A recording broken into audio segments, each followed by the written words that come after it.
ምንድነው የሚቀያየሩት? እኔ ጋ ነው ወይንስ እናንተ ጋ ነው?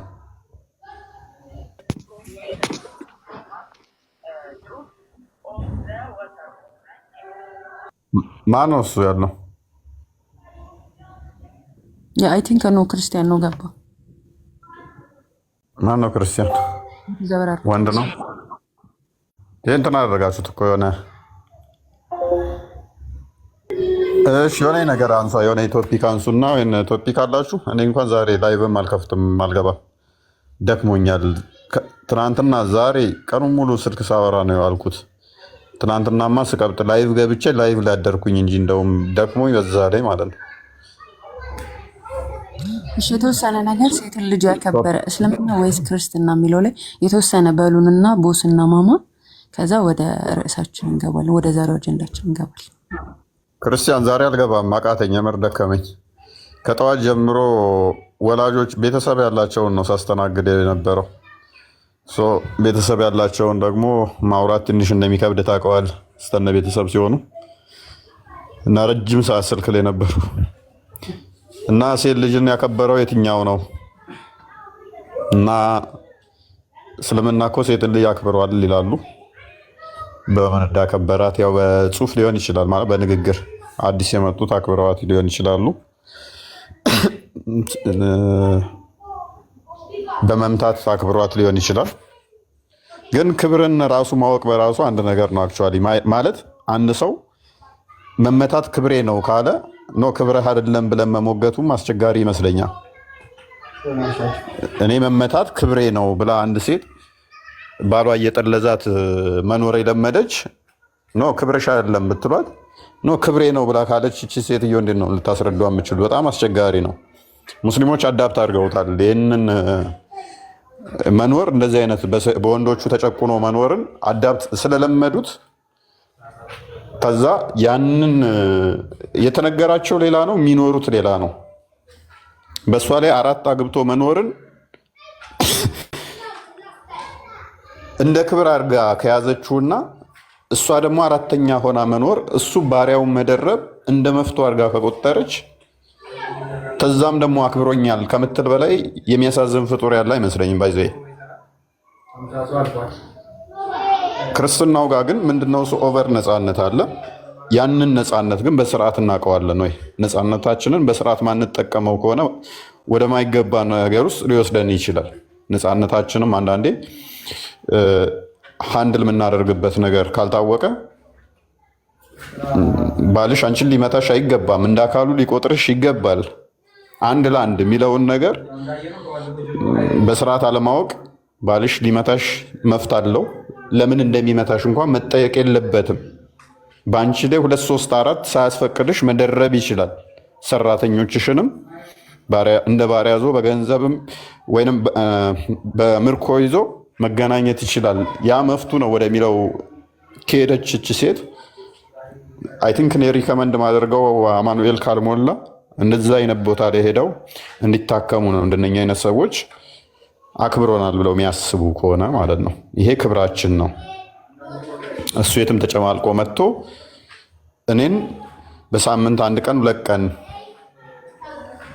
ከጎበኘኝ በቂ ነው፣ ይሄ ክብር ነው ብላ የምታምን ከሆነ 366ቱንም ቀን አመቱን ሙሉ አብሯት ከሚያድረው አብሯት ከሚኖረው አብሯት ቤቷ ውስጥ ከሚኖረው አብሯት እየሰራ ከሚኖር አጋሯ ይልቅ በሳምንት 1 ቀንም ሆነ 2 ቀን መጥቶ የሚጎበኘኝ ይሻለኛል ብላ የምታምን ከሆነ ኧረ ተይ ይሄ ጤናማ አይደለም ብሎ ማስረዳት በጣም ከባድ ነው። እዩ ሙስሊሞቹ ወንዶቹ አደረጉትም አላደረጉትም እኛ አስተምሮቱን ነው ቻሌንጅ የምናደርገው። ሙስሊሞች ወንዶቹ ያንን አላደረጉትም ማለት አስተምሮቱ ጤነኛ ነው ማለት አይደለም። ጤናማ ያልሆነ አስተምሮ ካለ ሰዎቹ ባያደርጉት እንኳን አስተምሮቱን ቻሌንጅ እናደርጋለን፣ ወይንም ደግሞ አስተምሮቱ ለሰዎች የሚጠቅም አይደለም ማለት ነው። አትሊስት ሰዎቹ ከአስተምሮቱ ይልቅ የተሻሉ ሀሳብ ያላቸው ማለት ነው። አክብሯታል የሚሉበት እኔ ጥቅሶች አይዶን ነው አላቅም የትኛው ሜቢ አንድ ገነት የሴት ልጅ የእናት እግር ስር ነች ምትላለች። እሷም ውሸት ነች፣ ውድቅ ነች። እሷም ሀዲስ አታዋጣቸውም ሜቢ ወደፊት የሚያመጣው ከሆነ የምናየው ይሆናል። አክብሯል ከምለው ከሚጠቅሷት ጥቅሶች ውስጥ እሷ ስለሆነች ማለት ነው። ሌላ አክብሯታል ብለው የሚጠቅሱት ምን አለ? ሜቢ አስታውሱኝ እስቲ። በምድር ብቻ ሳይሆን በገነት ውስጥ በሰማይ ድረስ እንኳን በገነት ትንሽ ከሆኑ የገሃነም ከሆኑ አብዛኞቹ ማለት ክብራቸው በምን አይነት መጠን እንደሆነ አይታየኝም ማለት ነው። ዚስማች ክብራቸው አይታየኝም ምንም ነገር ስለሌለ ማለት ነው። በሌለ ላይ ደግሞ አክብሯታል አላከበራትም ብሎ ማውራት በራሱ አስቸጋሪ ነው። የሌለ ነገር ላይ ምንድን ነው የምናወራው? ሲጀመር የለም እኮ መሃንን ሴት ከምንጣፍ ጋር ከሚቆጥር ምንጣፍ ቤታችሁ ውስጥ አንጥፋችሁ መረግጡት ነው። ልክ እንደ ምንጣፍ የሚቆጥራት ከሆነ መሃን ሴትን አታግቡ ብሎ ሪከመንድ የሚያደርግ ከሆነ መሃንን ያገባ መፍታት ይችላል ብሎ የሚል ከሆነ ምንድን ነው እሱ ማለት? ምን አይነት ክብር ነው? ስለምን አይነት ክብር ነው? ስለምን አይነት የሴት ልጅ ክብር ነው እየተነጋገርን ያለ ነው? ሴት ልጅ መንካት በራሱ እንትን ከሆነ የሚያረክሰው ከሆነ በማንኛውም ሰዓት ማለት ምን አይነት ክብር? የትኛው ክብር ነው የምናወራው? አትሊስት 1 3 4 የሴቶች ስም እንኳን በቁርአናቸው ውስጥ በመመሪያቸው ላይ የሶስት ሴቶች ስም እንኳን ከሌለ ስለምን ክብር ነው የምናወራው? የህዝብ ተወካዮች እንኳን እንደዚህ ሲመረጥ እኮ አትሊስት እንትን ለማድረግ እኮ ሴቶችም እንትን ይካተታሉ እኮ አይደል? ወንዶች ብቻ ተደርጎ እንትን አይባልም። ሴቶችም ይወዳደራሉ። በሰውኛ እንኳን ይህንን ተራውን እንደዚህ ፌር ሆነን ሴቶችን የሚወክሉ ተብሎ እንደዚህ ሲደረግ ፈጣሪ የተባለው አካል ፍትሁ በምንም ንጽጽር ውስጥ ማይገባው እንዴት የሃይማኖት መመሪያ ብሎ ባወረደው መጽሐፍ ውስጥ እንዴት ቢያንስ አንድ ሴት መሪ እንዴት አያካትትም? ማለት እንዲህ ብለን ለምን አንጠይቅም? በመጽሐፍ ቅዱስ ስንመጣ ነቢያት የሆኑ አሉ፣ ሐዋርያት የተባሉ መሪ የሆኑ አሉ፣ ሀገር የመሩ እንደገናም ደግሞ ነቢይ የተባሉ እንዲሁም ደግሞ ዳኛ የተባሉ ብዙ ነበሩ ሴቶች። ለምን አትሊስት ሁለት ተዉት፣ አንድ ሴት እንኳን እንዴት መሪ ይጠፋል በሃይማኖቱ መጽሐፍ ውስጥ? እሱን ትተን ዞር ስንል እንዴት መሪ መሆን አትችልም ብሎ ሲል አሜን ብለን እንቀበለዋለን። ብዙ መሪዎችን ሴቶችን እያየና አለ። መሪ ስትይዝ እንደውም መኪና መሪም ከሆነ ሴት ልጅ አደጋ የማድረስ ቻንሷ ራሱ ለው ነው ይባላል። መኪናዋም ከ5 ዓመት በኋላ አዲስ የገዛችው መኪና ከ5 ዓመት በኋላ ወንዱ በ2 ዓመት ውስጥ ከገዛው ጋር ተመሳሳይ ነው የሚሆነው። እንደውም እሷ ይሻል ይችላል። በ2 ዓመት ውስጥ እሱ ዱቄት ነው የሚያደርገው። እሷ ከ5 ዓመት በኋላ የያዘችው መኪናም እንደዛው ጽድት እንዳለ ነው። በዚህ መጠን የምትጠነቀቅን ሴት አውርዷት፣ አተናንሷት፣ በምድር እንደዚህ አድርጓት፣ ባልሽን አልጋ ሲጠራሽ እሻላልሽም በዚህ ምክንያት ገሃነም ትገቢያለሽ ሲላት፣ በዚህ ምክንያት ሌሊቱ ሙሉ መላኢካዎች ይረግሙሻል ሲላት፣ በዚህ ምክንያት አንቺ የተረገምሽ ማትረቢ ሁርላይኖች እያሏት ያድራሉ ሲላት፣ ስለምን አይነት ክብር ነው የምናወራው? አምላክ የሚባለው አካል አስጨንቆት መላኢካዎችን ልኮ ወሲብ እሱ ሲፈልግ አንቺ እምቢ ብለሻልና ዛሬ ሌሊቱን እስኪነጋ ድረስ መልአክ ልኮ ሲያስረግማት ካደረ ስለምን ክብር ነው የምናወራው? ማለት ምንድን ነው ክብሩ ራሱ ምንድን ነው? ስለምን ክብር? አትሊስት ኖሮ እኮ አነሰ ሊሆን ይችላል እኮ የምናወራው። ይሄ እኮ ከነ የለም እኮ ስለሌለ ነገር ለምን ነው የምናወራው? አሳስቦት አምላክ የተባለው አካል አዲስ ፍጥረቶችን ፈጥሮ አንቺ ወራዳ ቆይ ባልሽ አሁን እኔ ጋር ይመጣል፣ ትንሽ ጊዜ ነው አንቺ ጋር የሚቆየው እያሉ በጉጉት እሷን እምቢ እንድትለውና እሷን ለመስደብና ለመራገም አዲስ ፍጥረቶችን ካዘጋጀባት ስለምን ክብር ነው እየተነጋገርን ያለ ነው? ከጥቁር ውሻ ጋር ጥቁር ውሻ ሴጣን ስለሆነ እንደ እስልምናው ቴዎሎጂ ከጥቁር ውሻ ጋር ከመሰላት እንዲሁም ከአህያ ጋር ድምፁ የሴጣን ነው ከተባለው ጋር ከመሰላት ራሷም በሴጣን መልክ ትመጣለች ብሎ በእንደዚህ አይነት ከሳላት በኋላ ማለት ምንድን ነው ክብሯ? በሴጣን መመሰሉ አይሆን? ስለ የትኛው ክብር ነው የምናወራው? ወይንስ መፈክር ነው? በመፈክር ደረጃ እውነት አለ፣ ከመፈክር የዘለለ አለ ወይ ነው? መፈክሩን እንቀበላለን፣ እናመሰግናለን። በመፈክር ደረጃ አለ።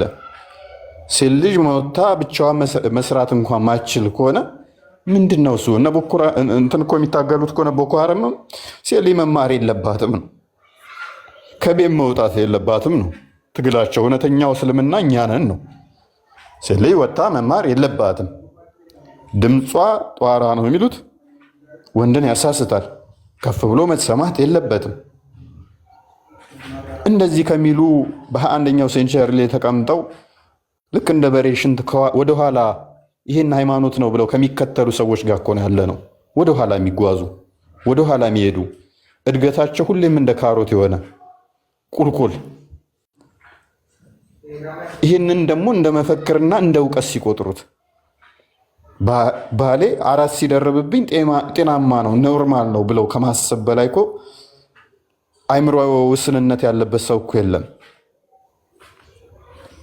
እንደ ጎረቤት ዕቃ እንደምትዋዋሱት እየተዋዋስን እንጠቀመዋለን። በሽታም ከሆነ አንደኛው ጋር ትተበከለ ሁላችንም ያዳርሰን ብሎ ከማለት በላይ አስቸጋሪ ነገር እኮ የለም። ሜቢ ማማ የምታስደምጠው ቪዲዮ አለ መሰለኝ። ቀጥይ ያመጡ ነበር።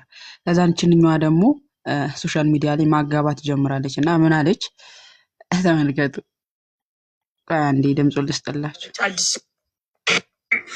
መስጂደ ነበዊ ላይ ቆማ የምታስተምር ሴት ነበረች። መስጂደ ነበዊ ላይ ቆማ የምታስተምር ሴት ነበረች አለች። እሺ የሱ መልስ ደግሞ የሙስሊም ወንድሟ መልስ ግብዳ የሆነ ውሸት። መስጂደ ነበዊ ላይ ሴት ልጅ ኢቨን ኒቃብ አድርጋ ወንዶች እንዲህ እያዩት አስተምራ አታውቅም። ይህን ነገር ለምንድን ነው እንዲህ እያደረጉ ያሉት ስንል ሰለምቴዎች የማንም ወጠጤ የአይን ሻወር ለማድረግ ወናውዙ ቢላ አላሁ ስብሓነሁ ወተዓላ በተከበረው ቃሉ ሱረቱል አልአሕዛብ ላይ ከቨርስ 32 ጀምራችሁ ስታነቡት ሴቶች መሸፈን እንዳለባቸው ተናገረ። በኋላ የመልእክተኛው ዓለይሂ ሰላቱ ወሰላም ሚስቶች ጭምር ኢቨን የመልእክተኛው ዓለይሂ ሰላቱ ወሰላም ሚስቶች ኖርማን ሲናገሩ ራሱ መቅለስለስ እንደሌለባቸው ይናገራል። ዛሬ ላይ ቻፕስቲክ ቀንድባ ተቀንድባ ሜካፕ አድርጋ ሰዎችን የሚያማልል ነገር ለብሳ መታ ታላ ትለኛለች። ምን ረሰሩ እናታችን አይሻ ታስተምር ነበር። ኒቃብ ለብሳ ከመጋረጃ ጀርባ ሆና ኒቃብ አደረገች። ኢማጅን የምዕመናን እናት ናት፣ የአማኞች እናት ናት፣ እንዲሁም ደግሞ የመልእክተኛው ዓለይሂ ሰላቱ ወሰላም ሚስት ናት። ይህም ሆኖ ሳለ እነዛ ድንቅዬ የሆኑ ሰሃቦች ስታስተምር ጊዜ ከመጋረጃ ጀርባ ሆና ነበር የምታስተምረው።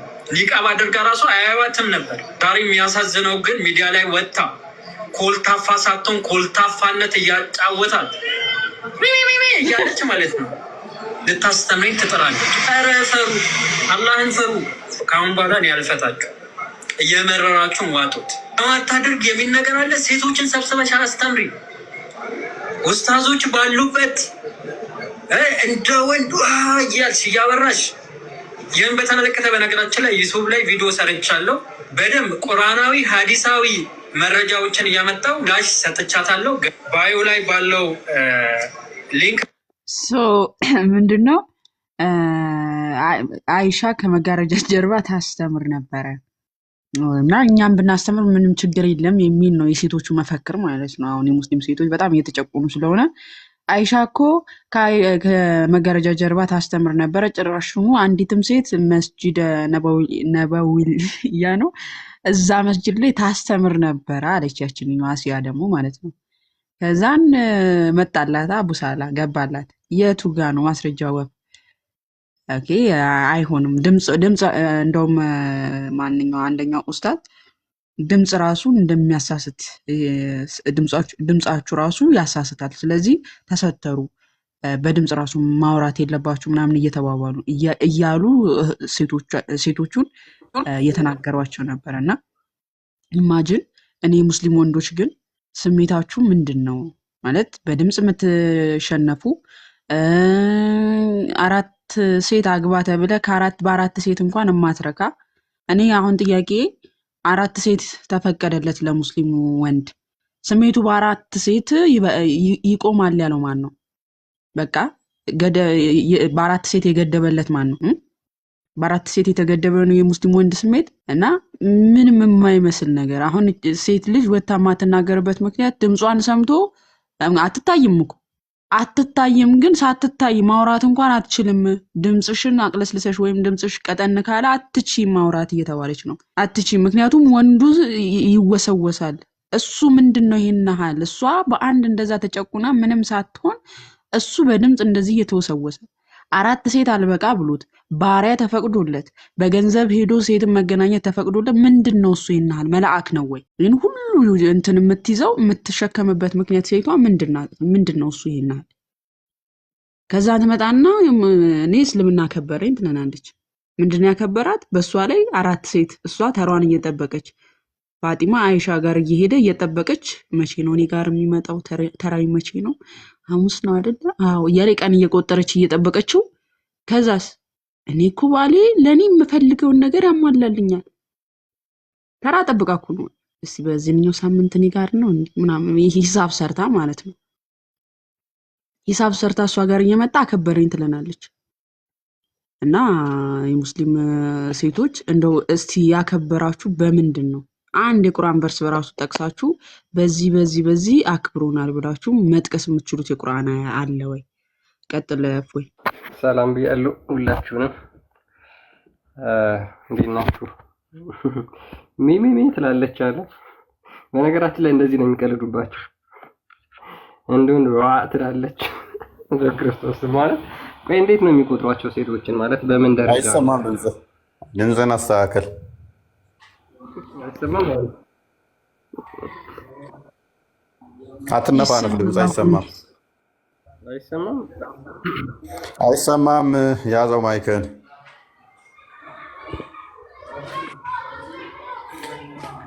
ጂሜል እንትን ላይ ልኬልሃለሁ፣ የሆነ መረጃ ልኬልሃለሁ። ቼክ አድርገው።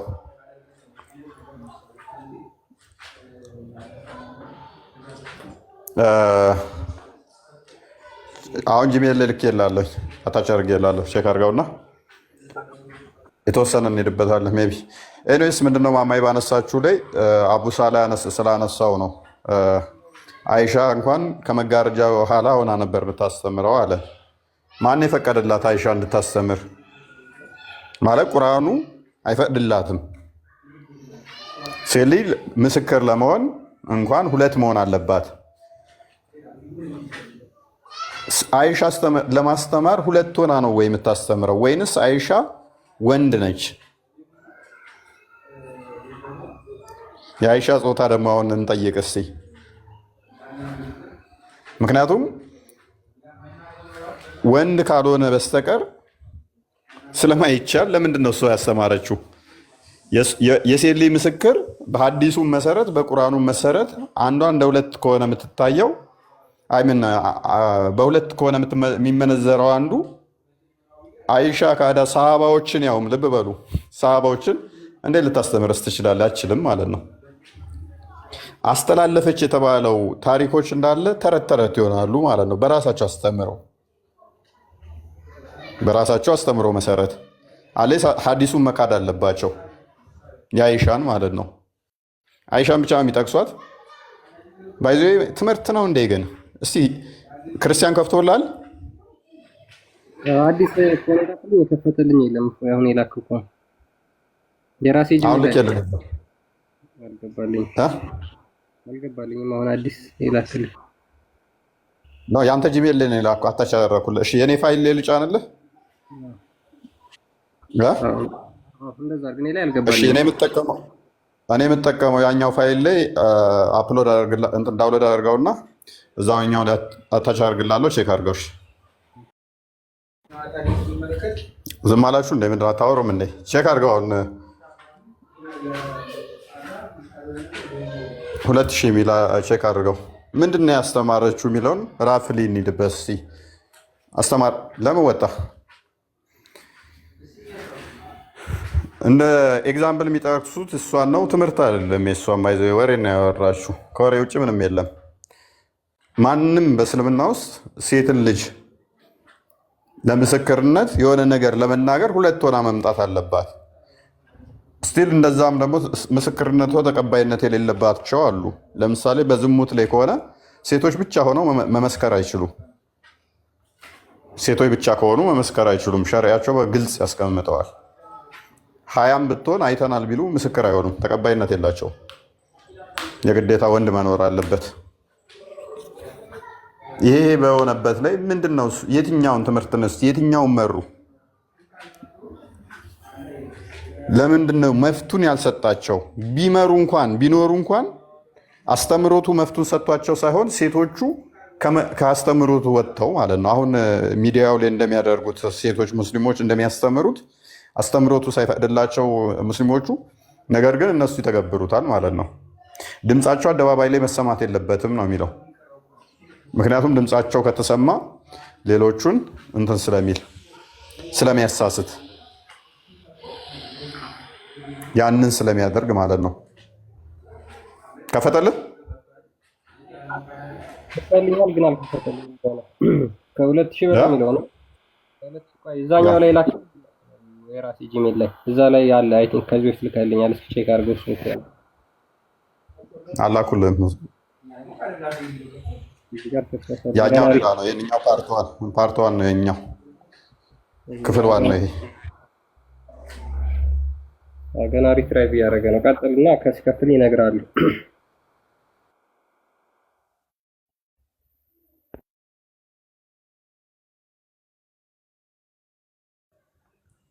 እሺ እስከዛ እርግቤ እንኳን በሰላም መጣሽ።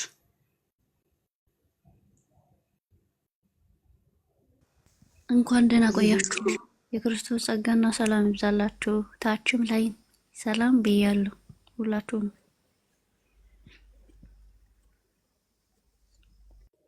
አሜን። ታብታብ አድርጉ ጋይስ፣ ሼር ቤቱን ተጫኑና ከዛ ቢያንስ ለ50 ሰው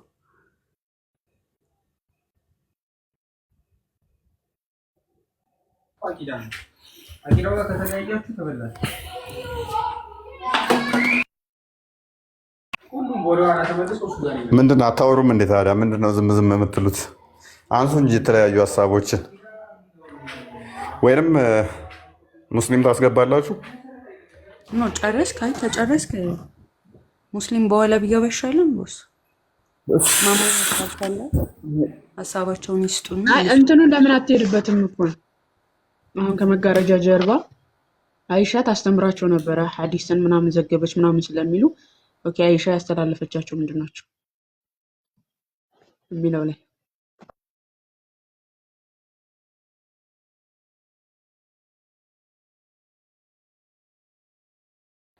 ያ የተወሰነ እሱን ነው ካልኩ ለክርስቲያን ልክ የለ ነበር። ክርስቲያን ስልክህ ነው ችግሩ። እኔ ጋር እንትን እያለው ነው አክቹዋሊ ኔትወርክ ወይ አንተ ደካማ ነው ማለት ነው። የኔ አይደለም ወይ አልገባም። ምን አይደለም። ኦኬ እሺ፣ አንዴ ቃል ታገሰው። እሺ ያ እንዴ ታገሰውና እስኪ እስከዛ ያ በነገራችን ላይ አንድ ሌላ ቪዲዮ እስኪ ላሳያችሁና እነዚህ እንግዲህ ያቺ አሲያ ለማድረግ የሞከረችው ምንድን ነበር ማለት ነው። ያው እንግዲህ ሴቶች ምን ያህል ክብር አላቸው የሚለውን ነገር ለማሳየት እየሞከረች ነበር። ነገር ግን እንደዛ አይደለም አስተምሮቱ። አሁን መስጂድ አልናዋይ ላይ ሴቶች ያስተምሩ ነበር የሚል የለም፣ እንደዛ የሚል የለም። ስለዚህ ወንድሟ መጥቶ ቀጥታ ወንድ ነው እሱ ተቃወመ ማለት ነው። ስለዚህ ልክ አይደለም የተናገርሽው ነገር ያስቀጣታል፣ ያስከስሳታል። ስለዚህ እንደዛ ባልተጻፈ ነገር የሚጽናኑ ናቸው ማለት ነው ሴቶቹ። ለምን ሴትን አከበር የተባለበት አንድ ቦታ ስለሌለ ማለት ነው። አንድ ቦታ ሴትን አከበር የተባለበት አንድ ቦታ የለም። እስኪ አንድ ቪዲዮ ላሳያችሁና ከዛ ተመሳሳይ ነው ከቅድሙ ጋር እሱ ላይም ትንሽ እንትን እንልበታለን።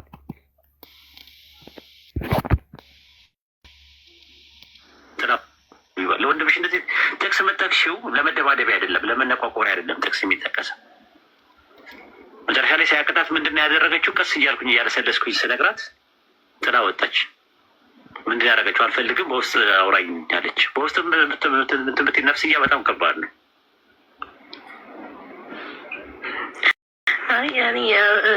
ኡስታዝ ከዚህ በላይማ ጫና የለም። እንደ አንዲት መጀመሪያ ሰለምቴ ያው ድሎም ጀምሮ ነው ኦልሞስት እዚህ ሚዲያ ላይ ቲክቶክ ላይ እንኳን ኦልሞስት 5 ዓመት ከዛ በላይ በመፈትሽ ምንድን ነው የምትጠቀሚ? ሊንዳ አሁን አንቺ የምትጠቀሚ ብቻ ንገረኝ እና ከዛ በኋላ ችግር የለውም።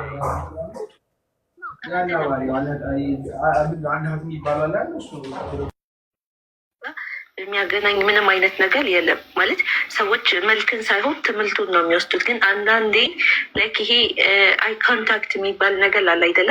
አንዳንድ ጊዜ በድምፅ የምታስለዳው ሰው አለ። ከዛ በንግግር ስትናገር አሁን ቃለ ማንሳት ነው አሉ።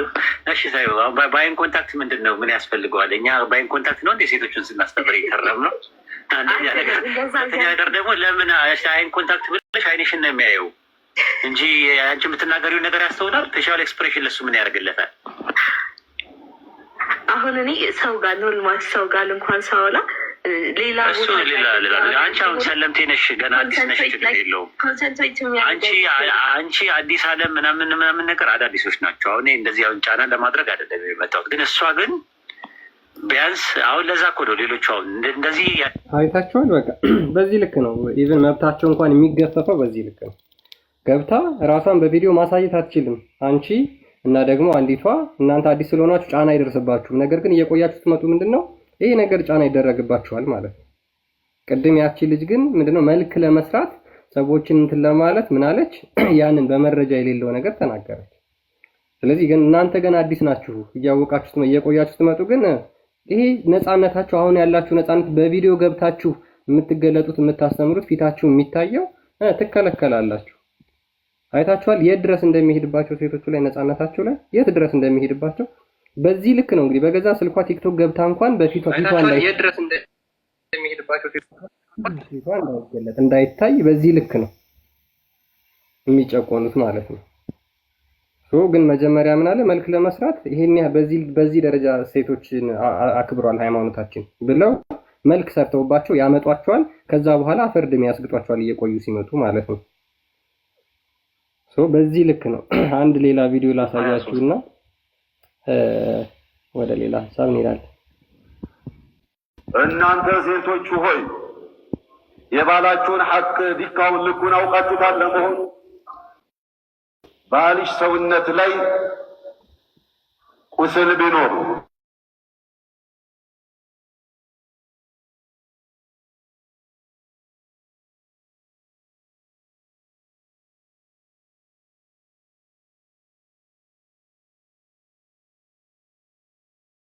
ድምፁ ከኔ ነው ወይስ መቼም የእንትናን ሊያመጣ እንዳይሆን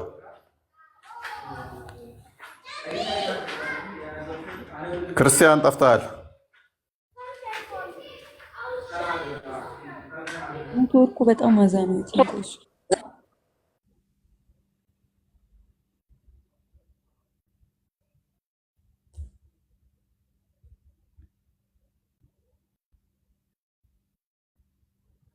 ገስት እስኪ አስገቡት። እውነትሻ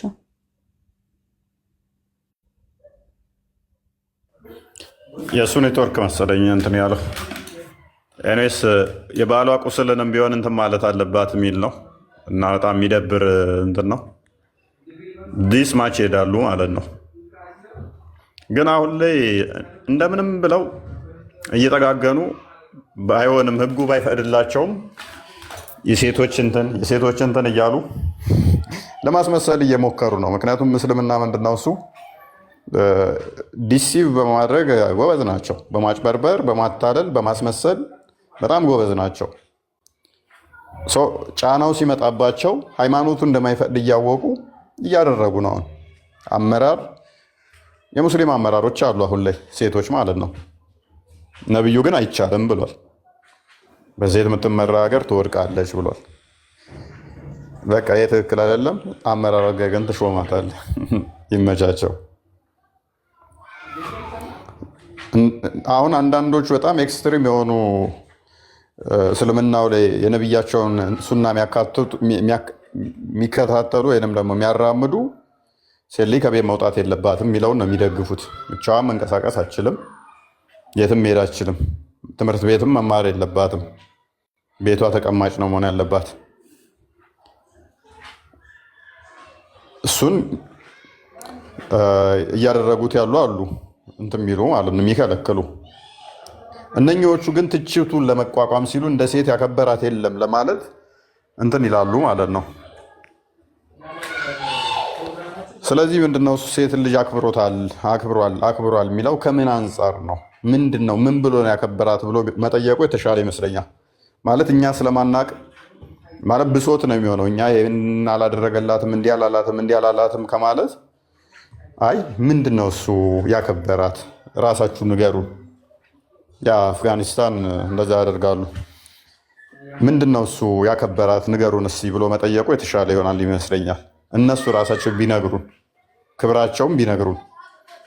ያው የሚያነሷት ምንድነው ሂጃብ ኒቃብ ምናምን ያነሳሉ። እሱ ደግሞ የወረደበትን ምክንያት ስናየው ሙሐመድ ያው የዑመር ታሪክ ሆኖ እናገኘዋለን። አላህን ዑመር አድርገን እናገኘዋለን ማለት ነው። ምክንያቱም ሳውዳን ሾፍ አደረገ። ሳውዳ በጣም ረጅምና ግዙፍ ነች። ሽንቷን ስሸና ይሾፋት ነበረ። ከዛ በቃ ደበረው። ሄደና ለነብዩ አንተ ሚስትህን እኮ ስሸና እያየዋት ነው፣ ለምን ነው ተሸፈኝ ማትይው አላት። ማትላት አለው። ነብዩ ዝምታ መረጠ። ደግማም ልሸና ስትወጣ ስሸና እያት ሄደና አሁንም አንቺ ሳውዳ ከኔ አይን የትም ልታመልጫችም፣ ምክንያቱም አንቺ በጣም ግዙፍ ነሽ፣ በቀላሉ ለይሻለሁ፣ ስለዚህ አይሻለሁ አላት። መጣና ለነብዩ ምንድነው ተሸፈኛ አትላትም እንዴ? ከዛ ማሜ መገለጥ መጣልኝ አለ። ምን አይነት መገለጥ? ሴቶች የነብዩ ሚስቶች ተሸፈኑ የሚል ማለት ነው። እና ማኝ ሴቶችም እንዲሸፈኑ። ይሄ ሴትን የማክበር ጉዳይ ሳይሆን ደግሞ ከክብር ጋር ጉዳይ ሳይሆን ሴትን ከባሪያ ጋር የሚለይበትም እንደ መለያም ነው የተጠቀሙት በጊዜው። አክቹዋሊ ባሪያ ሴት መሸፈን አትችልም። ዑመር ይደበድብና ይገፋቸው ነበረ። ሲሸፈኑ እየደበደበ ይገፋቸው ነበረ። ለሴት ልጅ ክብር ከሆነ ሴቶቹ ሲሸፈኑ ለምን ተሸፈንሽ ብሎ መደብደብ እንዴት እንትን ሊሆን ይችላል? ወንጀል ነው የሚሆነው። ክብሯ ከሆነ የክብር አንጻር ሳይሆን በጊዜው ምንድነው እሱ ሴክሹዋል ሃራስመንት ያደርሱባቸው ነበር ሴቶቹን። የእኛን ግን ሌላ ሰው እንዳይነካቸው በዚህ እንለያቸው የማለት ነገር ነው። እንደ መለያ ነው የተጠቀሙት። አንድም የከሌ ሚስት ነች እንደዛ የለበሰችው የሚለውን ለመለያነት ነው የተጠቀሙትም። ከዛን እኛ ያልተሸፈኑትን እንደፈለጋቸው እንትን ለማድረግ እንዲመቻቸው ማለት ነው። ምክንያቱም መልበስ እንኳን አትችልም። ባሪያ ከሆነች መልበስ እንኳን አትችልም። የለበሰችው ትገፈፋለች ማለት ነው። ዛት ማች ድረስ ይሄዳሉ። ይሄ መገለጥ አይደለም። በቃ መገለጥ ቢሆን ኖሮ እንደውም ደስ ነው ሊላቸው የሚገባው ነበር፣ ሴቶቹም በመልበሳቸው ሌሎቹም በመልበሳቸው ማለት ነው። ደግሞም ይሄ ተአምርም አይደለም። ቀደምት ከዛ በፊት የነበሩ በተለያዩ እምነት ውስጥ ያሉ እንደዚህ ይሸፈኑ ነበረ። የሚገርም የሚደንቅ ነው መገለጥ ነው ካሉም ደግሞ ምን ልብስ ተሸፈን ማለት ምን የሚደንቅ ከሆነ በጣም ተአምር ነው ካሉ ዑመር ነው ተአምረኛ የሚሆነው። ምክንያቱም አስቀድሞ የተናገረው ዑመር ስለሆነ ከአላህ ይልቅ። ሙሐመድ ግን ያው ዑመር ሰማ አላህ ነገረኝ አለ። ምንም አዲስ ነገር የለም፣ የተለመደው ነው የሆነው ማለት ነው። ይህን እንደ ትልቅ ነገር የሚቆጥሩ ከሆነ ይህንን ስንል ግን እኔ ታቅቧለኝ። ምን መከናነባቸው ጥሩ አይደለም፣ መልበሳቸው ጤናማ አይደለም እያልኩ አይደለም። ግን መጠናዊ ልብስ ምን አይነት ልብስ የሚለው ማተር ስለሚያደርግ ማለት ነው። ቁርአኑ አንድ አይናቸውን ነው መገለጥ የሚችሉት፣ አንድ አይን ብቻ በሞላ ዘሆል መሸፈን አለባቸው። አንድ አይን ስትቀር ማለት ነው። ኢብን ከሲር ይህን በደንብ ያስቀምጠዋል። አንድ አይናቸው ብቻ ስትቀር ዘሆል ይሸፈናሉ። ስለዚህ በጊዜው የነበሩት ምንድነው ባሎቻቸው ሚስቶቻቸውን ይደበድቧቸዋል ከፈለጉ።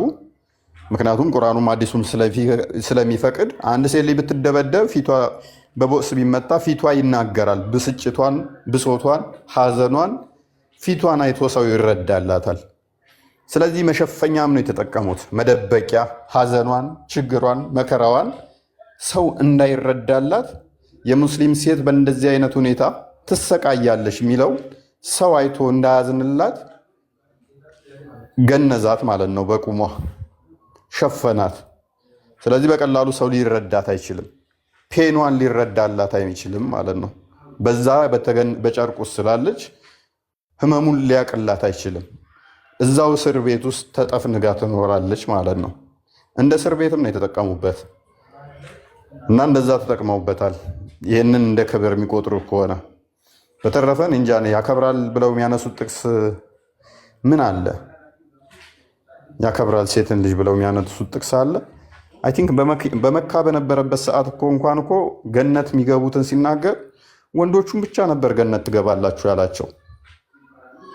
ግን ወደ መዲና ከሄዱ በኋላ ነው ስለኛ እኮ አንድም ነገር አልተናገርክም ብለው የነቢዩ ሚስትና አንድ አንሳሪ ትመስለኛለች ከአንሳሪ የሆነች ሴት ነቢዩን ስለኛ እኮ ምንም የተናገርከው የለም ብላ ስትጠይቀው አይ መልካም ሰሪዎች ትገባላችሁ እናንተም ብሎ አላቸው ማለት ነው።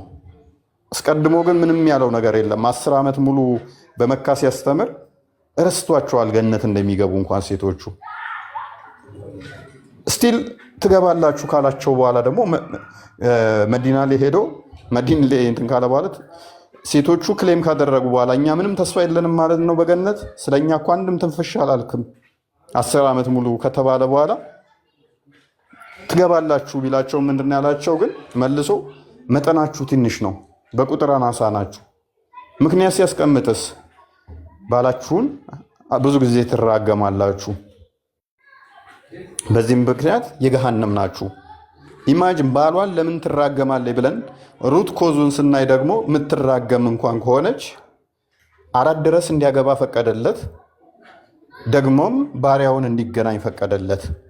ልብ በሉ 4 ድረስ ከፈቀደለት ባሪያውን እንዲገናኝ ከፈቀደለት እቺ ሴት 4ተኛ ነች እንበል፣ 4ተኛ አደረጋት፣ ባሪያዎቹን ፈቀደ። ከሱ ማግኘት የነበረባትን ፍቅር ሳታገኝ ስቀር ሊሰማት ይችላል። ፕላስ ይህንን ፍቅር ብቻ ማጣቷ ሳይሆን አይ ፍትሃዊ ከሆነ ነው ምናምን ብለው ሊደልሉ ይሞክራሉ። ነገር ግን ቁርአኑ መልሶ እዛው ደግሞ ምን ይላል? በሴቶች መካከል ለማስተካከል ምንም እንኳን ብትፈልግ አትችልም ይላል።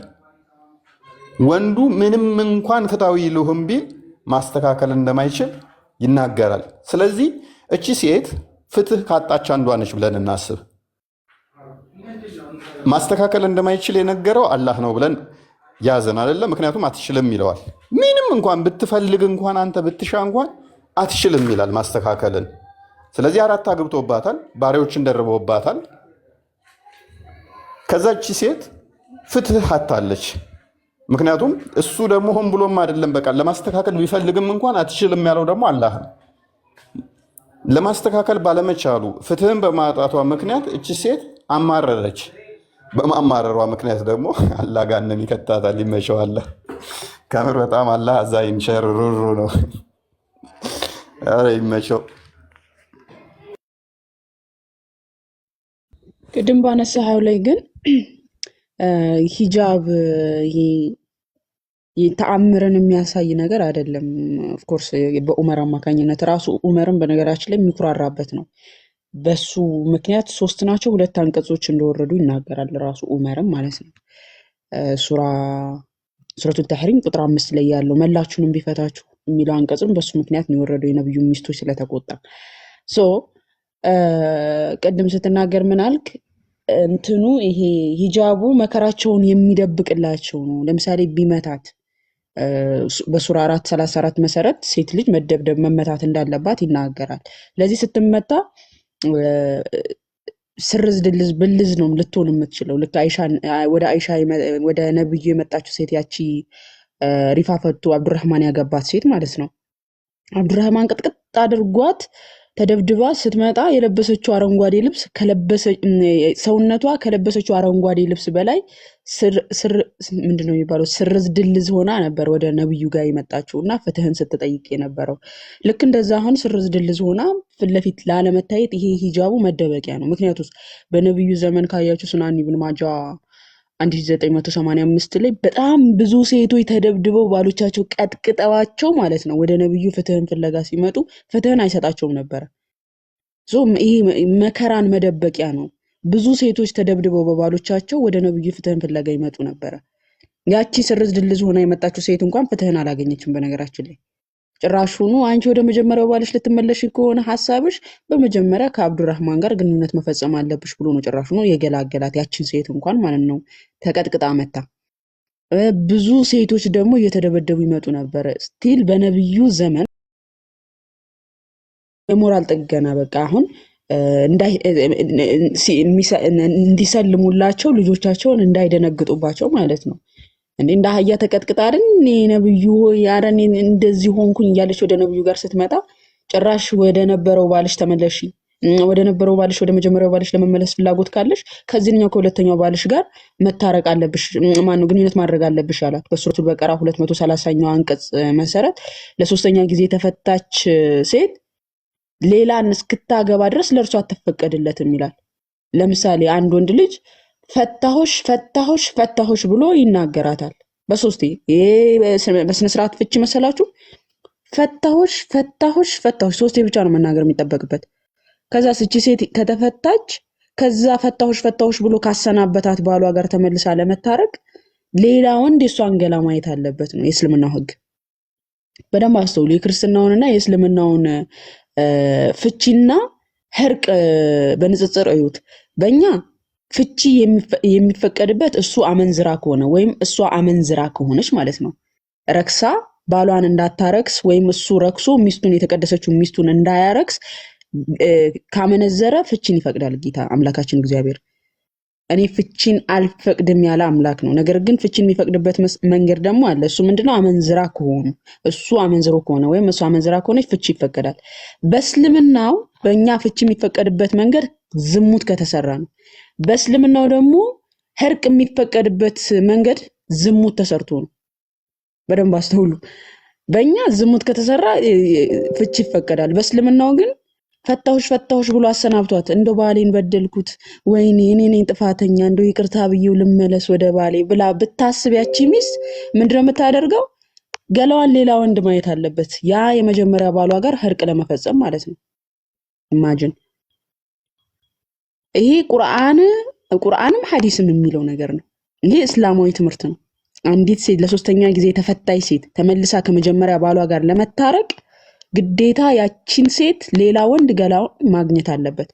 እንደው የአላህ አስተሳሰብ ራሱ ምን ያህል እንደው አይደለም አምላክ የሰፈር ዱርዬ እንኳን እንዳልሆነ የምታውቁት ማለት ነው። የሰፈር ዱርዬ እንኳን የማይናገረው ነገር እንዳልሆነ የምታውቁት። እሺ እቺ ሴት ከመጀመሪያ ባሏ ጋር ለመታረቅ ሌላ ወንድ ጠበሰች ወይም ደግሞ ሌላ ወንድ ጠበሰች። አረ ጋይስ በእንትን ቋንቋ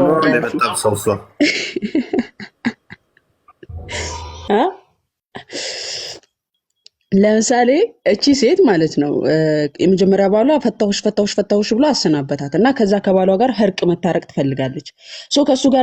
ከሱ ጋር ለመቀጠል ትዳሯን ለመመስረት ስለምትፈልግ ሌላ ወንድ ማየት አለብሽ ብሏታል አላህ ደግሞ ከዛ ከመጀመሪያ ባሏ ጋር ህርቅ ለመፈጸም ማለት ነው። ስለዚህ ምን ታደርጋለች? ሌላ ወንድ ጋር ግንኙነት ትፈጽማለች ወይም ደግሞ ከሌላ ወንድ ጋር ትቀራረባለች። አስቡ። ያ ወደሷ የሚቀርበው ወንድ እቺ ሴት የትዳር አጋሪ ትሆናለች፣ የልጆቼ እናት ትሆናለች ብሎ ነው የሚቀርባት። እሷ ግን ለምን አላማ ነው እዚህ ወንድ ጋር የምትቀርበው? ከመጀመሪያ ባሏ ጋር ህርቅ ለመፈጸም ነው የምትቀርበው። ያንኛውስ ወንድ እሷ እኮ ከሱ ጋር ካደረች በኋላ ወደ መጀመሪያው ባሏ እኮ ትመለሳለች፣ ህጉን ፈጽማ ማለት ነው። እንደው በመብርሃን ይሄ የሰፈር ዱርዬ እንኳን የሚያወጣው ህግ ነው አይደለም አምላክ? የሰፈር ዱርዬ እንኳን የሚያወጣው ህግ ነው። አንቺ ፈቶሻልና አይ ገላሽን ሌላ ወንድ ማየት አለበት። እሺ ያስ ወንድ የሚቀርባትስ ወንድ ሰይድን አስገቡኝ እያለ ነው። ያው ከነሱ ጋር ውሸት ነው ውሸት አይደለም የሚለውን ብንመለከተው አይሻልም? እሺ ላስገባላችሁ። እሺ ሰይድ አላክም ሰይድ እየተሳደበ ልኬለታለሁ። ውሸቱን ነው። አንቺ ደንቆሮ ይለኛል። ደንቆሮ ማን እንደሆነ ናገባና ናሳይ እና ህርቅ የሚፈቅድበት በእኛ በክርስትናችን ፍቺ የሚፈቅድበትና በእነሱ ህርቅ የሚፈቅድበት መንገድ በእኛ ዝሙት ሲፈጸም ነው፣ በእነሱ ደግሞ በእኛ ፍቺ የሚፈቀደው ዝሙት ሲፈጸም ነው፣ በእነሱ ደግሞ ህርቅ የሚፈቀደው ዝሙት ሲፈጸም ነው። አነጻጽሩና ተመልከቱት። ምን ያህል አንድ ባለ አእምሮ የሆነ ሰው አንድ ማሰብና ማገናዘብ የሚችል ሰው ይህንን ነገር ሊቀበለው እንደማይችል ማለት ነው። እና መግባት ትችላላችሁ ሙስሊሞች፣ ቀጥልፉን። አያችሁ እስልምና የተብቃቃ ነው። ዝሙትን በምን ያህል እንደሚጸየፍ እዩ። ክርስቲያኖች እዩ። ክርስቲያኖች ለመፋታት ሲሉ ዝሙት ይሰራሉ። አያችሁ ክርስትና ማማዬ ነች ያለችው። በእኛ የሚፈቀደው ዝሙት ሲሰራ ነው። ስለዚህ ከባሏ ለመፋታት ስትል ዝሙት ትሰራለች፣ ከዛ ይፋታሉ። አያችሁ እስልምና ግን ይህንን ስለሚከለክል ለመታረቅ ስትሉ ዝሙት ስሩ ብሏል። እና ነገ እንደዚህ አይነት ሴናሪዮ ዘው ሊመጡ ይችላሉ። ያለሽ የእስልምና ማይንድ ሴት በእንደዚህ አይነትም የተቃኘ ስለሆነ ዝሙት ስትሰራ የገሃነም እንደሆንክ ደግሞ ማሰብ ነው። ፍቺ የተፈቀደበት ምክንያት ምንድነው? እሱ አንድ አካል ናቸው። ባልና ሚስት አንድ አካል ናቸው። አንድ አካል ከሆኑ በኋላ እሷ ሌላ ቦታ ተጋድማ መታ አይ ከአንተ ጋር ብትልህ አንድ መኝታውማ አንድ የተባለውን አፍርሳለች። እርሱ ከእርሷ ይለይ እሷም ከእርሷ ትለይ የተባለውን ሕግ ጥሳለች። ይህንን ሕግ ከጣሰኝ በኋላ እግዚአብሔር አንድ ያደረጋቸውን ወደፊት ሁለት አይሆንም የተባለውን ካፈረሰች በኋላ አይ ችግር የለውም እዛም እየሄድክ እዚህም እየሄድሽ አንተም እንደዛ የሚባል ነገር የለም። አንደኛ ከጤናማ እንኳያ አስቡት። ከሃይማኖት ጉዳይ ብቻ ሳይሆን ከጤና አኳያም አስቡት። የትም ተኝታ መጣ እንትን የምትል ከሆነ አንተ ለምንድን ነው በሽታ የምትሸከመው? ሁለት ቦታ ሶስት ቦታ እያደረች እያየኸው እያወቅኸው አብረህ ለምን ትቀጥላለህ? በተመሳሳይ እሱም ሌላ ቦታ ላይ ሄዶ እንደዛ የሚያደርግ ከሆነ እሷ ለምን በሽታ ትሸከማለች? ይህንን ደግሞ ፈጣሪ ሊያስገድዳት ወይንም ሊያስገድደው አይችልም ማለት ነው። ሁለቱንም ሊያስገድዳቸው አይችልም። ነገር ግን ይህንን ያደረገው አካል ኃጢአት አለበት፣ በኃጢአት ይጠየቃል። ምክንያቱም የተቀደሰውን ጋብቻ ፈርሷልና። እና እንደዚህ ነው ጋብቻ ትዝ ሲለው ጊዜ ጄምዲ ዘሎ በቃ ልክ አሳ እንዴት ነው ውሃ ውስጥ እንትን ውስጥ ውቅያኖስ ውስጥ ዳይቭ እንደሚያደርጉት ነው የገባው።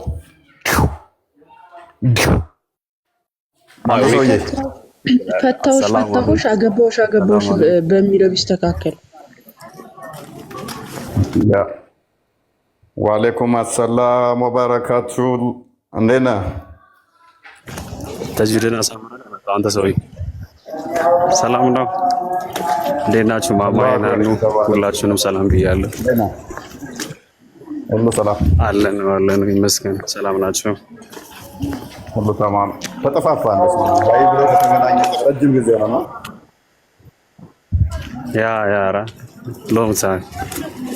አማን ናችሁ? ሁሉ ተማም፣ ሁሉ ሰላም። ማማዬ ሰማችሁ? ሰላማት ምንድን ዩኤል እንዴት ነህ? ደህና ነው ባይዞ እኔ ዩኤል ነው የምለው። ጄምዲን እኮ ያልኩትን አልሰማኝም እንዴ? ማይረባ ዩኤል የሚባል ስምማ አይሸከምም። እኔ ነኝ ያወጣሁለት። በነገራችን ላይ ዩኤል በጣም የወደደው ስም ነው። ፈታሁሽ የሚለውን አገባሁሽ በሚል ቢሆን የሙስሊም ወንድ አስበው ሴቶችን ምን ሊያደርግ እንደሚችል ማለት በአራት እንኳን የማይቆም ወንድ አገባሁሽ በሚለው ቢስተካከል እንትን ቢልለት ቢቀየርለት ምንድነው ሊሆኑ የሚችሉት? ሁሉንም አግብቶ ነው እንዴ? ሶስት ጊዜ አገባሁሽ ብሎ ካለ በቃ ማግባት ከሆነ ማለት ፈታሁሽ ብሎ ሶስት ከተናገረ ኒኳ ይወርዳል። አንዲት የሙስሊም ሴት በተቃራኒው አገባሁሽ ብሎ ሶስት ጊዜ ብሎ ኒካ የሚያስር ከሆነ እንዴት ነው ምድር ላይ? አንቺማ የሆነ ከኛ ጋር ጠላትነት አለብሽ እኮ በቃ እየዞሩ አገባሁሽ እያለ ሴቶቹን እንዳለ ያገቡ ልታደርጊበት ነው እንዴ? ታይ ለወንዶቹም አስቢ እንጂ ለክርስቲያን ወንዶች እየዞረ አስባችኋል? አገባሁሽ ይላታል፣ አግብቷታል። በቃ የሆነ ትምህርት ላይ አክቹሊ እንትና አንተ አይ ቲንክ የነገርከኝ ጀምዲ መምህሩን ተማሪው ነው አይደለ? ጠይቆት ፈታውሽ እንዲላስ ብሎት መጨረሻ ላይ ጋብቻውን ፍቹን ሀላል ያደረገበት ማን የነገረኝ? እንደዚህ አይነት እንትን ሰምቻለሁ። አረ በቪዲዮ ነው እንጂ በቪዲዮ ሰርተውት የሚማርገውታል። እኔ የሆነ ቪዲዮ ላይ ያየ ነው። ያ 3 ጊዜ ፈታውሽ እንዲል ሚስቱን አስደርጎት ሚስትህን ፈታሃል ብሎ ያስፈታው። አዎ አስበዋል። ሳላስበው እኔ 3 ጊዜ መምህር ሆኜ ፈታውሽ ሚስቴን እንድል አስብሎኝ ከዛ ፈታሃታል እኔ ነኝ ማገባት ሲለኝ ማለት ነው። ኧረ አልፈታውም። ኖ ሄጄ እነግራታለሁ ፈታሃታል። ይኸው ሪካርድ ቪዲዮ ይባለው። ኧረ ቀልድ እስልምና እኮ የቀልዱት።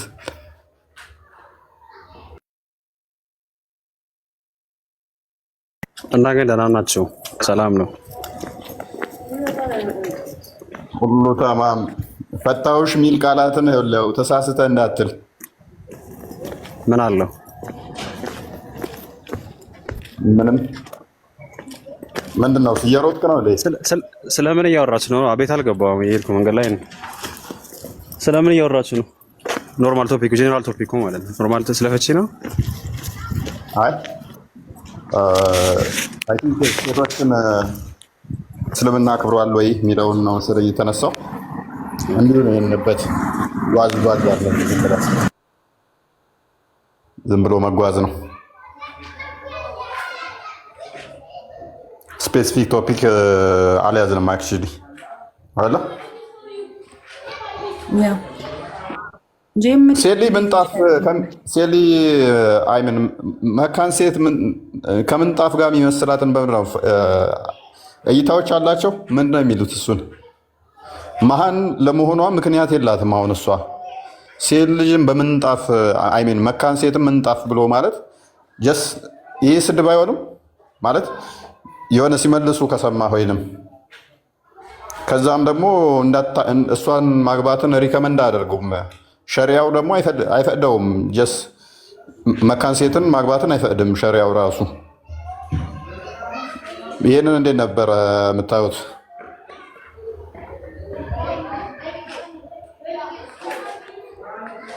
እኔ አዲስ አይዲያ ነው አለ ነው አይዲያው ኖርማል መሰረቱ ዘር ማፍራት ነው። ግን እንደዚህ አይነት አይዲያ ያለ ነው ምንጣፍ ናት ምናምን የሚል ነገር ከምንጣፍ ጋር የሚመስላት አለ። ፕላስ ደግሞ ሸሪያው ላይ ስትሄድ ጀስ ዝም ብሎ መፍታትም ይችላል መካን ከሆነች። እንደገና ፍቺ ላይ እኮ ብዙ ይሄን ያህል ምክንያት እኮ አያስፈልግም። ብዙ ጊዜ ካየህ እኮ ጀስት ፍላጎት ማጣት ሁላ በቂ ነው እኮ። ይሄን ያህል ምክንያት አትፈልግም። ያ ወይን አራቱም ነው የምትባለው። ወይን አራቱም ልክ አየር የሚለው ወይን አራቱም ነው የሚለው ፍላጎት ብቻ ነው እዛ ጋር። ይሄን ያህል ኢቭን ምክንያት ማምጣት ሁላ አይጠበቅብህም እኮ አይደል? ያ አይደለም ምክንያት አግኝተህ ጀስት ምክንያት ሳታገኝ ፍላጎት ብቻ በቂ ነው። ይስብዳለ ዘውጅ መካነ ዘውጅ ነው ለሚለው የዚህኛው ደግሞ መካን ስትሆን ጭራሽ ማለት የሆነ እናታገባትም አስቀድሞ ፈርታይል የሆነችን ነው እንዲያገቡ ሪከመንድ የሚያደርገው ነብዩ። ሸሪያውም ደግሞ እንደዛ የሚያስቀምጠው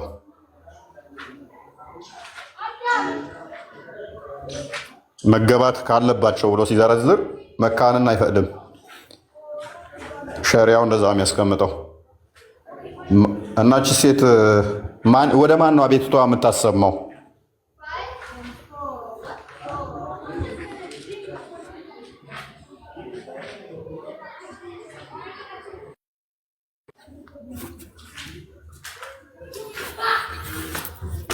መካን ሴቶች የላችሁም ትላለህ። ምንድን ነው አውሩ እንጂ። እኔ ድምፅን ከሰማሁ ስለቆየ እየሰማሁ ነው፣ ያዳመጥኩ ነው። ናፈቀ አይደለ? ናፈቀ ነው። ኦልሞስት ወደ 4 ወር ምናምን ይሆናል። አይ ቲንክ 4 ወር ምናምን ይሆናል። እንደዚህ ካወራን ላይቭ ላይ ከገባን አብረን አይበልጥም ብለን 3 ወር 2 ወር ይሷ ኖ ያንተ ይበልጣል። 4 ወር ይበልጣል ያንተ። ወደ 5 ወር ምናምን ሳይጠጋ አይቀርም። ከእሙ ጋር እንኳን አንድ 3 ወር 4 ወር ይሷ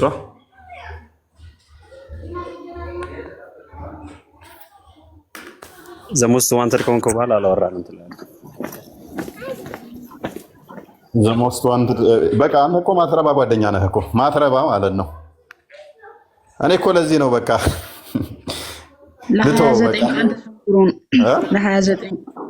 ለ29 ቀን ተሰውሮ ነበረ።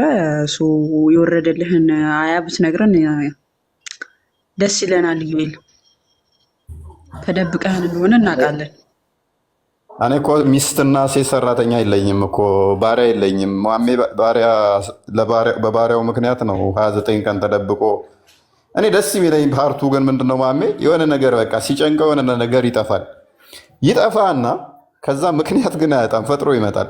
ከ29 ቀን ቆይታ በኋላ እናንተን ቢፈታችሁ እንኳን አላህ የተሻለ ሊያጋባው ይቸኩላል አለ። ስለዚህ እያንዳንድሽ አርፈሽ ትቀመጫለሽ አትቀመጭም?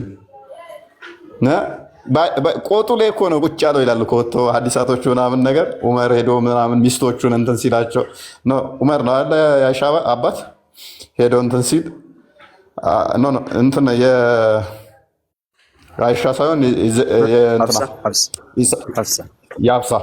የሀፍሳ እንደውም ይቆጣታል። ሀፍዛን አንቺን ሊፈታሽ ይችላል።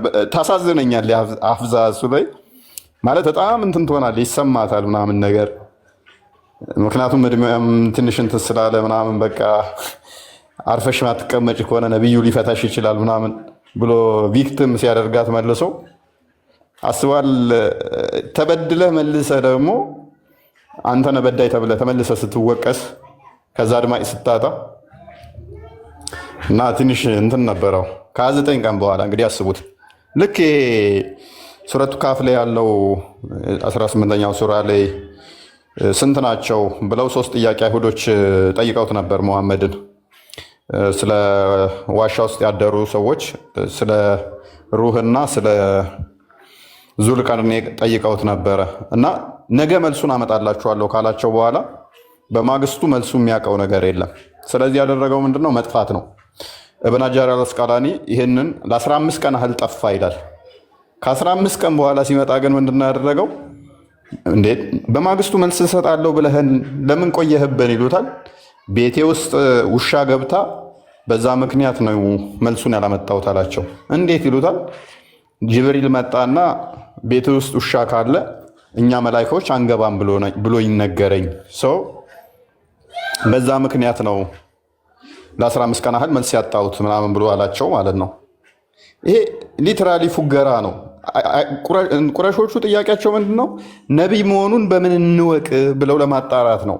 ስለዚህ ለማጣራት ደግሞ መረጃ አይሁዶቹ ከተውራት ላይ ስለሚያውቁ የነቢይነት መስፈርትን እናንተ ፈትኑት አሏቸው። አይሁዶቹ ደግሞ ነቢይ ከሆነ እነኝን ጠይቁ። ዙልቀርኔ ማን ነው? እንትን ውስጥ በዋሻ ውስጥ ያደሩ ሰዎች ስንት ቁጥራቸው ስንት ነው? ሩህስ ምንድን ነው? መንፈስስ ምንድን ነው ብለው ጠየቁት። መልሱን 3ቱንም አያውቃቸውም። ከዛ እንዴት እንደመለሰ ላሳያችሁ። ከቆይታ በኋላም ሲመጣ ውሻ ቤቴ ውስጥ ስለቆየች ነው ብሎ ፎገራቸው። ልክ 29 ቀን ቆይቶ ባሪያውን ወሲብ አድርጎ ሲንጫጩበት 29 ቀን ያህል እንደተደበቀው ማለት ነው። ይሄንኛውም 15 ቀን ቆየና ከዛ በእንደዚህ ምክንያት ነው ውሻ ቤቴ ውስጥ ስላለ። እውነት ውሻን መላእክት የምታባረር ውሻ እና ሙሐመድ 15 ቀን ሙሉ ከቤቱ ወጥቶ አያውቅም ማለት ነው። ጅብሪል ቤት ብቻ ካልሆነ አያገኘውም ማለት ነው። በ15 ቀን ውስጥ ሙሐመድ ካካም ብሎ አያውቅም ማለት ነው። አንድ ቀንም ሽንቱን ሸንቶ አያውቅም ማለት ነው። ወደ ሌላኛው ሚስቱ ጋም ጎረቤት አልሄደም ማለት ነው። ጅብሪል ደጅ ሆኖ የሚጠብቀው ቤት መግባት የፈራው አንድ ቀንም መስጊድ ሄደው አያውቅም ሙሐመድ። እንመን መልሱን ያውቀዋል። ጅብሪል ያመጣለን ነበር፣ ግን ሙሐመድ አንድም ቀን ከቤቱ ስላልወጣ ይህን ያህል ቆየ። ጅብሪል መግባት ፈርቶ ውሻ ጡጥላን ፈርቶ። ጡጥላዋም ደግሞ ገራሚ ነች። 15 ቀን ሙሉ ካልጋ ስር አልወጣችም። ጠረጴዛ ስር ይለዋል አንዳንዱ ደግሞ አልጋ ስር ይለዋል። 15 ቀን ሙሉ ጥቅልል ብላ አትበላ ጠጣ፣ በቃ ለጥ። ልክ እንደ ዘንዶ አንድ የደህና ነገር ውጣ እዛው ለጥ ብላለች። እንመን። አይናችሁን ጨፍኑ፣ አሜን በሉ፣ እመኑ። ይሄ የሙተሊብ የልጅ ልጅ የአብደላ ልጅ የሙሐመድ መገለጥ ታሪክ ነው። አሜን በል ዝም ብለህ። እውነት ነው፣ ተቀበል። ይሄንን ተአምር ነው አላህ ያወረደው ተአምር ሙሐመድ በሚባለው ላይ ማለት ነው። እንመን። እሺ ከ15 ቀን በኋላ መልሱን ይዞ ሲመጣ ምንድን ነው ቁጥራቸው ስንት ነው ተብሎ ሲባል አንዳንዶቹ 3 ነው ይላሉ፣ አንደኛው ውሻቸው ነው ይላሉ። አንዳንዶቹ 5 ነው ይላሉ፣ 6ኛው ውሻቸው ነው ይላሉ። አንዳንዶቹ 7 ነው ይላሉ፣ 8ኛው ውሻቸው ነው ይላሉ። ከእውቀት ጥቂት እንጂ ብዙ አልተሰጠህም። ስለዚህ ቁጥራቸውን አላህ እንጂ አታውቅም ተብለያለሁ። መልስ ይሆናል ይሄ። አላህ ነው የሚያውቀው፣ ቁጥራቸውን አታውቅም። እንመን። ይሄ መልስ ነው። በቃ እንመን። ሩህ ምንድን ነው? ከሩህ ይጠይቁሃል። ሩህ ከጌታ የሆነ ነው። ከእውቀትን ጥቂት እንጂ አልተሰጠም ተብሏል። አታውቁም ተብሏል። እንመን። 3 ጥያቄ ጠይቀዋል። ከ3ቱም መልስ የለም። ዙርቀኔሳ ዙርቀኔ ማለት ቀንዳም ሰውዬ ነው። ሲሄድ ፀሐይ መግቢያ ውስጥ አገኛት፣ ጮረቃ ውስጥ ስገባ አገኛት ምናምን በለም እንመን። ከዛ ይሄንን የነገረንን አካል ነቢይ ያደረግነውና ሾም ነው። አሁን ነቢይ ሆኖ ተሾመ። የነቢይነት መስፈርቱን አለፈ። በገዛ ሀፍዛ ቤት ውስጥ መሪያ ቅብጥያን ግንኙነት አደረገ። አይሻና ሀፍዛ ደግሞ ሊፈቱት አልቻሉም። እንዴት ብለው ሴጥ ሲያደርጉት አይ ለማንም እንዳትነግሪብኝ ብሎ ለ29 ቀን ተደበቀ። ከ29 ቀን በኋላ ግን ነቢይ አድርገን ሾመ ነው የለ። ቅድም ተስማምተን የለ 3 ጥያቄ ጠይቀ ነው መልሶልን የለ። ነቢያችን ምን ይል? አንተ ነቢይ እኔ የፈቀድኩልን ራስህ ላይ እርም አታድርግ አይደለ? እንደዛ አይደለ? አይ ቲንክ እንደዛ ነው ብሎ የሚጀምረው። አላህ የፈቀደልን ለምን እርም ታደርጋለህ? ለእኔ አትገባም፣ በቃ አልነካትም ታውን በኋላ ብሎ ነበር። እኔ የፈቀድኩልህ ለምን እርም ታደርጋለህ ብሎኛል። ከዛስ አርፋችሁ ማትቀመጡ ከሆነ እናንተም ቢፈታችሁ ደናግል፣ ወጣቶች፣ ፈቶች፣ ጨዋዎች፣ ታዛዦች አላህ ሊያጋባው ይቸኩላል። አላህ ግን በጣም ገራሚ አካል ነው። ከአላህ እኮ የመሐመድ ስብዕና ይሻላል። እዚያውም ከተፈጠረው ካራክተር ውስጥ አላህ እናንተን ቢፈታ መሐመድ እናንተን አሁን ቢፈታ አላህ እሱን ሊያጋባው ይቸኩላል። ምን አይነት ሴቶችን? ቆንጆ የሆኑትን፣ ደናግል የሆኑትን፣ ታዛዥ የሆኑትን፣ ጨዋ የሆኑትን ሊያጋባው ይቸኩላል እናንተን ቢፈታ። እኔ ማሜን በሆን ኖሮ ትቀላለህ እንደ ፈታ አድርጌ አዳዲስ አገባለሁ። ምክንያቱም አምላክ ነው የተባለው አካል ነው እየፈቀደ ያለ። ይሄንን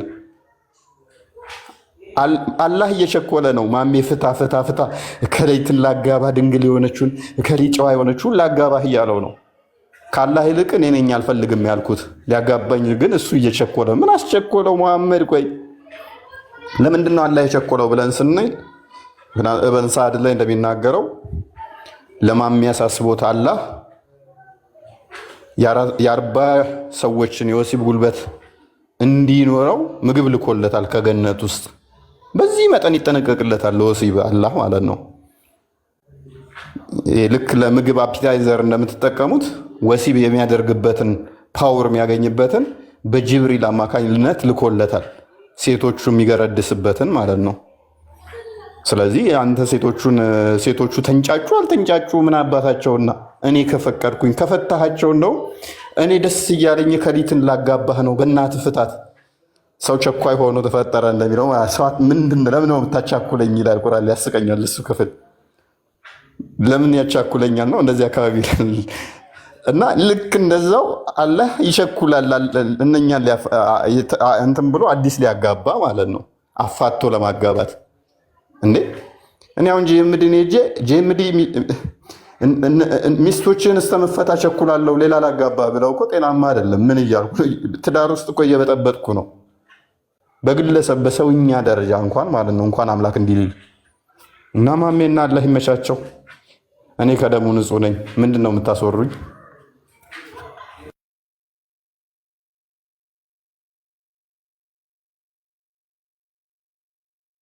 መድረኩን ተቆጣጠርከው ብቻ ነው። ስንት ሰዓት ነው ያወራው ሳታቋርጥ? አንተ ተወሰወስኩኝ እኮ የማሜ ታሪክ ተመቸኝና ተወሰወስኩ። እንደዚህ አይነት ታሪኮች አውርቼ ረጅም ሰዓት ገብቼ አላውቅም። በእንደዚህ አይነት ቶፒኮች ላይ ባይዜ ረጅም ጊዜ ነው። ለዛ ነው መሰለኝ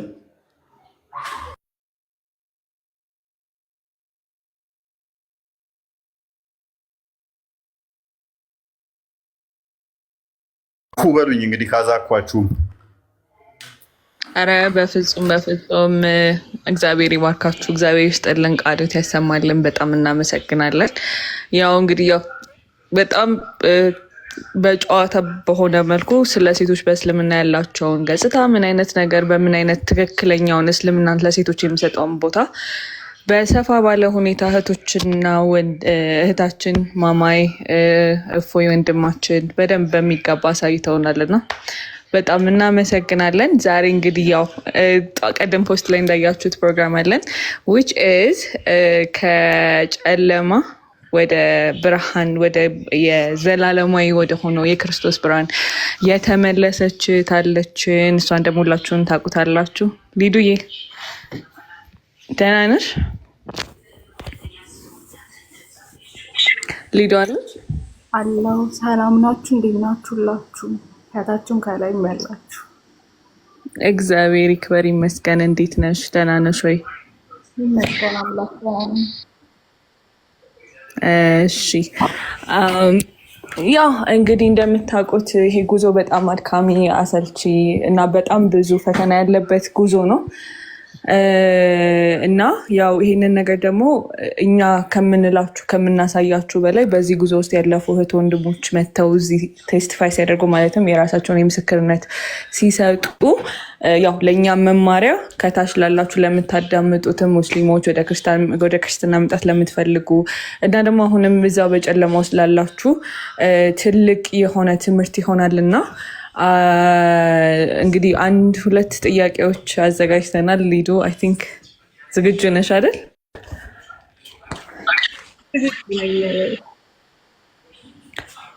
እሺ ሀኒዬ፣ እና የመጀመሪያው የሚሆነው ወደ እስልምና እንዴት ሄሽ? እንዴትስ ተመለሽ? የነበረው ሁኔታስ እንዴት ይመስላል? ለምሳሌ ከአስተምሮቱ አንጻር እንዴት ነበረ የሚለውን ትንሽ ብተሰፋ አድርገሽ ብታብራሪልን።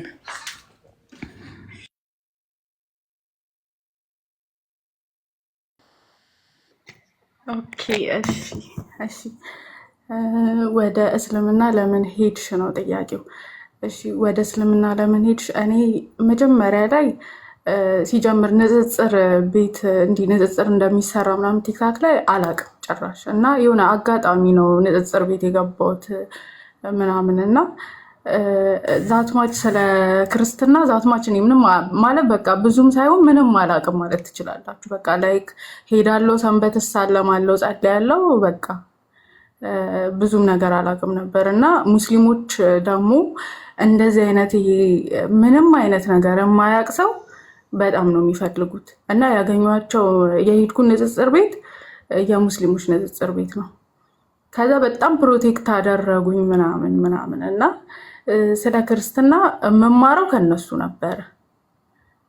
ስለ ክርስትና ነው የሚያስተምሩኝ እና ያው ከነሱ መማር ላይክ የሚያነሱት ፖይንቶች ከብሉይ ኪዳን ላይ ኔጌቲቭን እየመረጡ ነው እና እኔ ደግሞ እንደነገርኳችሁ ምንም ነው የማላውቀው። ጭራሽ መጽሐፍ ቅዱስን ይጠብቀኛል ብዬ ነው የማስበው። ከአጠገቤ ስተኛ አጠገቤ አስቀምጬው ነው የምተኛው። ከዛ ውጭ ገልጬ አንብቤው አላውቅም ነበር ጭራሽ ማለት ነው። ከዛ የስላሴ አስተምሮን በቃ እኔ እንዴት ብለው እንዳስረዱኝ አላውቅም። እንዴት ብዬ ላስረዳችሁ ማለት ሶስት አምላክ እንደምናመልክ በቃ ዳይሬክትሊ ሶስት አምላክ እንደምናመልክ አድርገው አስተማሩኝ ማለት ነው። እና ይህንን ከማን ማወቅ ፈለግኩኝ? ከክርስቲያኖች። እኔን የሚያዩኝ ክርስቲያኖች የት ነው? የሙስሊሞች ንጽጽር ቤት ነው እዚሁ ቲክታክ ላይ እና አባቶች ለማግኘት ሞክሬያለሁ። ግን እኔ የነበርኩበት ቦታ ቤተክርስቲያንም የለም፣ አባቶችንም ማግኘት አልችልም። ያለኝ አማራጭ የት ነው? እዚሁ ፕላትፎርም ላይ መፈለግ፣ በቃ ራሴን መፈለግ ነው እና ልክ ልጠይቅ አንዳንድ ቤቶች ስገባ እንደ አንቺማ ሙስሊም አይደለሽ ምናምን እባላለሁ ማለት ነው። ከዛ በቃ ትንሽ ነው የሞከርኩት። እየጠየኩኝ ሙሉ ለሙሉ ማለት ትችላላችሁ የሥላሴን አስተምሮ በቃ ይሄ ሶስት አምላክ እንደምናመልክ አሳምነውኝ በቃ እሱን ዘለልኩት ማለት ነው። ከዛ ደግሞ የኢየሱስ አምላክነትን ወደሱ ደግሞ ገባንና ኢየሱስ አምላክ እንዳልሆነ በቃ ይሄ ቃል በቃል እስኪያሳይኝ ፈልገሽ ምናምን ብለው ትንሽም ቢሆን መጽሐፍ ቅዱስ እንዳነብ አድርገውኛል። በእርግጥ ይጠቅማል እንዲህ ማለታቸው ማለት ነው። የኢየሱስን አምላክነት ቃል በቃል ላይ እነሱ የሚጠይቁትን አጠይቅ ታውቁታላችሁ መቼም። ኢየሱስ ራሱ እዚህ ምድር ላይ ወርዶ እኔ አምላክ ነኝ አምልኩኝ ያለበትን ቦታ የፈለግሽው ቦታ ሄደሽ ምናምን ማማይ ጋር ብለውኛል። ለዛውም እኔ ማማይን አላውቃትም ነበር ሲጀምር እና እህቶች ምናምን ይዘውኝ መጥተው ማማይ ጋር በቃ መግባት ፈራሁ። ቢኮዝ ነግሬያቸዋለሁ እኔ ምንም ነገር አላውቅም በቃ ስለ መጽሐፍ ቅዱስ። ይዘውኝ መጥተው ገዝት ገብቼ 2 ሰከንድ አልተቀመጥኩም፣ ተመልሼ ወረድኩኝ። ቢኮዝ ምንም ብጠይቀኝ የምመልስላት ነገር የለም። ኢቭን 5ቱን አዕማደ ምስጢራት ያወቅኩት ንጽጽር ቤት ከመጣሁ በኋላ ነው። ዚስ ማች ነው ማላውቀው ማለት ነው። እና በቃ አብዛኛውን ነገር ኔጌቲቭ በሆነ መልኩ እነሱ ጋር ነው የተማርኩት። እነሱ ቤት ተቀምጬ ማለት የምታውቁኝ ሰዎች ትኖራላችሁ። እነሱ ቤት ተቀምጬ ክርስቲያኖችን አስገብቼ ላይክ እንደ ሙስሊም ጠይቃቸው ነበር። እኔ ክርስቲያን ሆኜ እንደ ሙስሊም ነው የምጠይቃቸው። በቃ ማለት ሙስሊም ቤት ተቀምጦ ክርስቲያኖችን እህት ወንድሞችን መጠየቅ በጣም ይከብዳል። አሁን ላይ ምን ሆኜ ነው እስከምል ማለት ነው እንደዛ እየጠየኳቸው ማለት በቃ የሥላሴን አስተምሮ የኢየሱስን አምላክነት ጭራሽ ማለት ነው መረዳት አልቻልኩም። እያስረዱኝ ኢቭን እያስረዱኝ ጥቅስ እየሰጡኝ ይሄማ አይደለም ይሄ ለአብ ነው እላቸዋለሁ። የሆነ ነገር ሲሰጡኝ አረ ይሄ አይደለም ይሄ ኢየሱስ አምላክ ነኝ አላለም በቃ። እና መጽሐፍ ቅዱስ ላይ ያልተጻፈ ነገር አላምንም ምናምን እያልኩኝ ነው ማለት በቃ እንዴት ብዬ ላስረዳች ጣምም ያለው እሺ በእነሱ ጠመም ያለው እና ይሄ አንድምታና ትርጓሜ የሚባል ነገር አለማወቅ ሲቀጥል አንድምታና ትርጓሜ አለማወቅ በቃ በጣም ክርስትና ውስጥ ማወቅ ያለባችሁ ነገር ሲጀምር እነሱ ናቸው። ማወቅ አለባችሁ አንድምታና ትርጓሜ። ብዙ ሰዎች የሚሸወዱት በዛ ነው። እና እኔ ምንድነው ሥላሴ 3 ነው ብዬ በማመኔ ምክንያት እነሱ ደግሞ ሱራ 112ን ገለጡና የእኛን አምላክ ግን ይኸውልሽ እኛ አንድ ነኝ ብሎ የገለጸ አምላክ ነው ያለን ምናምን ብለው በቃ ብቻ አሳመኑኝ። የእነሱን አስተምሮ ያሳዩኝ አንድ አምላክ የሚለውን እኔ ምንም ነገር አሁን እነሱ ጋር ብዙ ከመታየት የተነሳ ብትጠይቋቸው ጠይቃ አንብባ ምናምን ነው የሚሏችሁ ሲባል የነበረውም እንደዛ ነው። እኔ ምንም አንብቤ አይደለም ምንም አላነበብኩም። ቁርአን አንድ አምላክ የሚለውን ቃል ብቻ ነው የማውቀው። እኔ አምላክን ነበር እየፈለግኩ የነበረው። ስለዚህ አንድ አምላክ የሚለውን ብቻ ማለት ነው ይዤ ነው የሄድኩት። እንደኔ እዛ ውስጥ ከገባው በኋላ ደግሞ እንደኔ አንድ አምላክ የሚለውን ብቻ አይቶ የገባ በጣም ብዙ ሰው አግኝቻለሁ። በጣም ኢቭን ምንም ነገር የማያውቅ ምንም ማለት ነው በቃ አቡነ ዘበሰማያት ማለት የማይችል ክርስቲያን ክርስትና ልክ አይደለም ብሎ ይወጣል። እና ነግሬያቸዋለሁ እኔ 5ቱን አዕማደ ምስጢራት ያወቅኩት ንጽጽር ቤት መጥቼ ነው። ኢቭን እዚህ ስማች እኔ ሃይማኖቴን አላውቀውም ነበረ።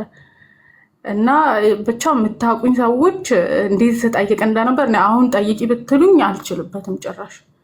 ጭራሽ አልችልም። አሁን ያን አጠያየቅ ትንሽ ይከብዳል።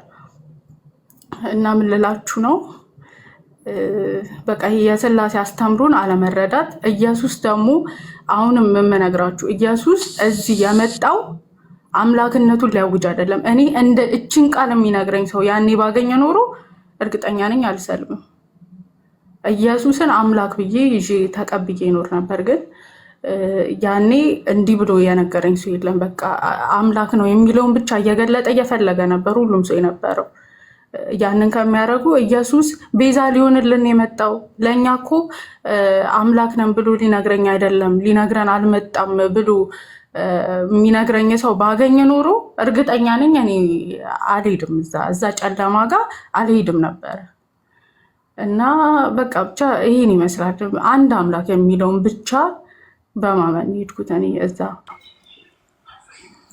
አዎ ይሄንን ነገር እንግዲህ ሊዱዬ አንቺ ላይ ብቻ ሳይሆን በተመሳሳይ የተለያዩ እህቶች ላይ የምናየው ነገር ነው።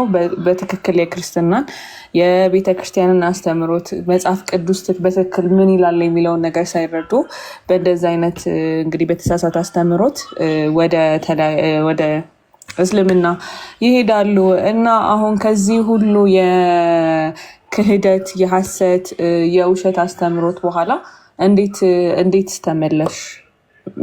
ምን እነዚህ ነገሮች አሁን ለምሳሌ አንዳንድ ጊዜ የክፋት ዘር ከውስጥ ቶሎ አይወጣምና እንዴት ወደዚህ ልትመለሽ ይቻልሽ? የመመለስሽ ሂደትስ እንዴት ነበረ?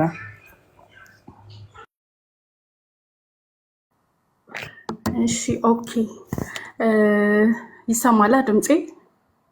አዎ ትሰሚያለሽ ሊዱዬ። እስልምና ውስጥ ምን የለም መሰላችሁ? ይሄ መለኮት የሚባለውን ነገር ጭራሽ ፊል አታደርጉትም። መለኮት የሚታይ ነገር አለን፣ ፊል የሚደረግ ነገር ነው። አታደርጉትም። የለም መለኮት የሚባለውን ነገር አጣሁት። የለም በቃ እስልምና ውስጥ መለኮት የለም ሲጀምርና ሲቀጥል እንደነገርኳችሁ አንድ አምላክ የሚለውን ብቻ በቃ አላህ አምላክ ነው፣ እሱን አላህ አንድ ነው የሚለውን ብቻ ይዤ ስለገባው አስተምሮቱን አላውቀውም። ስለዚህ አስተምሮቱ የሆነ ምን አለ መሰላችሁ ንጽጽር ቤት